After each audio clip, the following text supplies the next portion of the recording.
We're back for another video on the JZWagz. Didn't have a name for it, but yes, we're down here at the JS Performance Workshop, absolutely cranking down on this thing. We're 8 weeks out to its debut and it needs to be tested, painted, all the rest of it before then. Yeah, probably should have never left home. Looking at the pictures, all our memories gone. Turn your IG page private, forgetting Sarah Marshall. Alright, so I've been mounting some more stuff. Got our Raceworks power steering reservoir, got our Raceworks oil filter remote housing, got a back pressure sensor kit on there, got the Haltech Mac valve up there, battery, fire suppression, got some of the Haltech gear in here, got the dry sump tank enclosure all made, got the fuel cell cover all made. Yes, got some temp sensors, cooler pipes. Got pretty much everything mounted. I'm gonna start on the wiring. So of course we got nothing but the best. We got the full Haltech catalog, got the UC10, we got the keypad, we got sensors, and we got their looms as well. So we got the R5 universal flying loom and then the PD16 loom as well. Got a whole lot of wires, got a base map. So I went through and configured our base map. So this has all our sensors, everything. And then from that, we get our IO report, which has where everything is going to be wired. Also have this cool thing. This is our battery isolator. So it's a little motorsport thing in there. So that allows us to kill the motor or cut off all the power supply and everything. It's gonna be like a digital kill switch. Alright, let's twist some wires together. Alright, we're making progress. I've got the R5 part of the loom all mapped out. So that's the front half of the car. Obviously the PD16 down the back is going to do the rear half. That is everything we're not using from the R5. This R5 is a very capable ECU and has a million inputs and outputs. Meanwhile,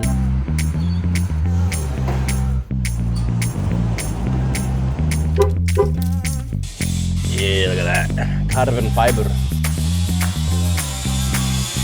Oh, man. What's going on? What's going on?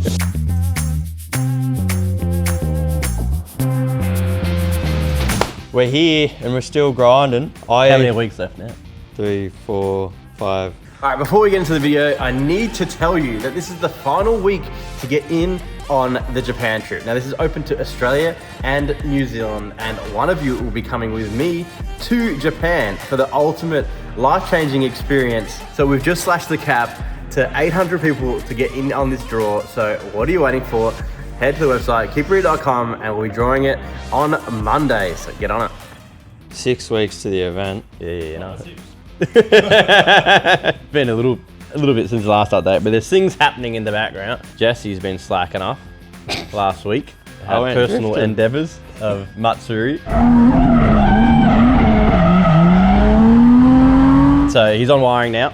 He's done a few things, we'll go over. I got a couple of parts. We got another seat, another carbon, but I'm upset because the logo is different and that's killing me OCD. It says RW on the other one. This one says Raceworks. So we got to sort that out.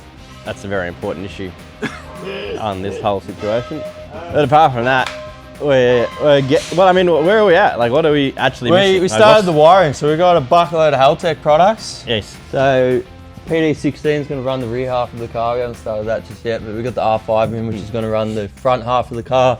Now, what is a PD16, Jess? It's a power distribution module, so it's a PDM. So it's got 4 25 amp outputs, 16 8 amp outputs, I think.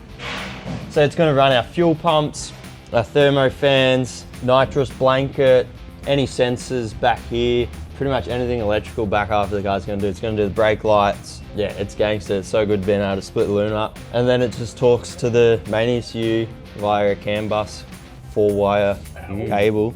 Yeah, so main engine harness is fitted out to a firewall bulkhead there. Yeah, it's very fancy. That's pretty cool. Got the longest handbrake handle in the world as well while we're here.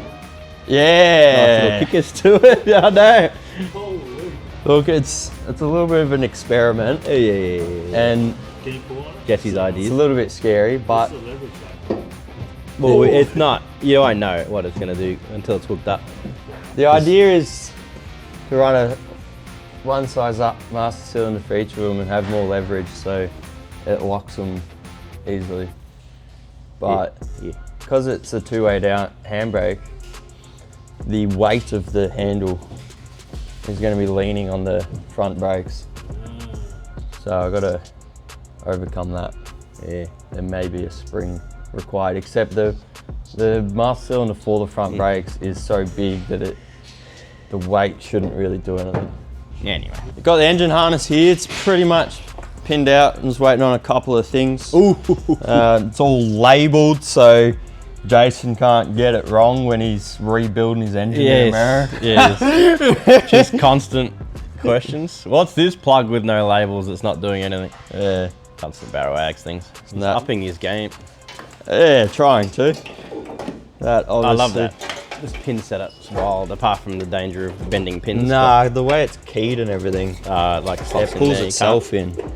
Speaking of NOS, we've got a new partner as well, which I'll go over a little bit more when the stuff arrives. We've got a few bottles coming, I need NOS, one of the big ones. You know, let's make it two.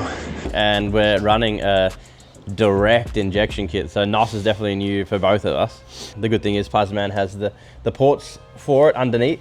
It's got like a thick section that you can drill and tap for your direct port injection dry shot. Thank you for providing us with the direct port nitrous injection.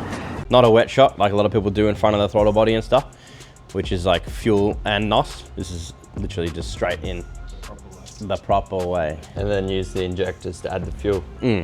Which we need big mama injectors, which is another thing we're waiting on or figuring out. But if we want 1,000 horsepower out of this thing and the smaller size turbo that we've chosen, you'll need some NOS up top. It's obviously not the most important thing for getting this whole car done and ready to go for World Time Attack, but it is on pretty the, important. we're planning around it. The most important part of the build is where the nitrous purge goes.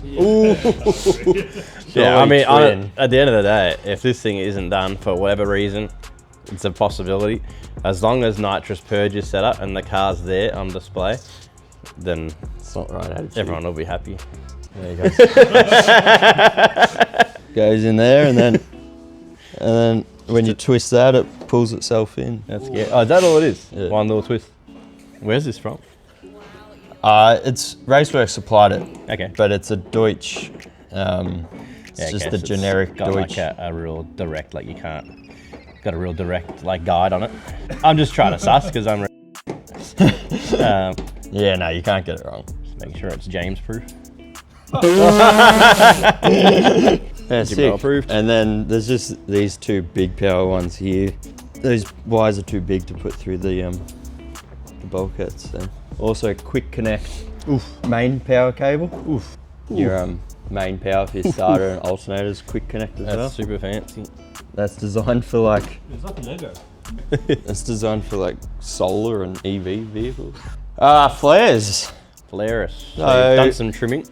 Trying to focus on what needs to be done before the underside gets painted, and one of those things is the rear flares. So yeah, I've chopped a bucket load more out and put some sheet in there, sealed it all up. So if you come around this side, So we ran into a little bit of an issue. yeah, The aggressiveness of the rear flare is not there. So big Captain America shield was a no deal. Nah. He was saying something about the measurement from like here to here. Like you don't measure that, you measure like a straight line down to where you'd want it to be or something like that. I don't know. But the front flares were pretty much bang on, and I spoke to him, so plus 389. He'll be good to basically just match the front flares, which I think are pretty bang on with the aggressive lip on them. So there's a pre-trim one from JSC.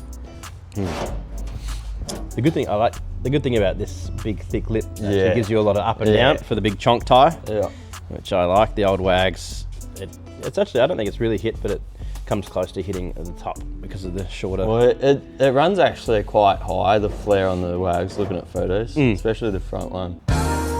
Funny little roll. suits the wheel butt, no?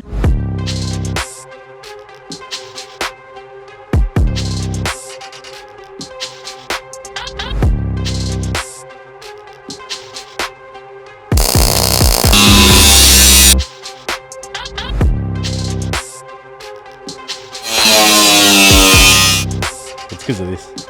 Not bad. Let us know in the comments what you reckon with the little choppers. We're thinking about adding a little piece down here.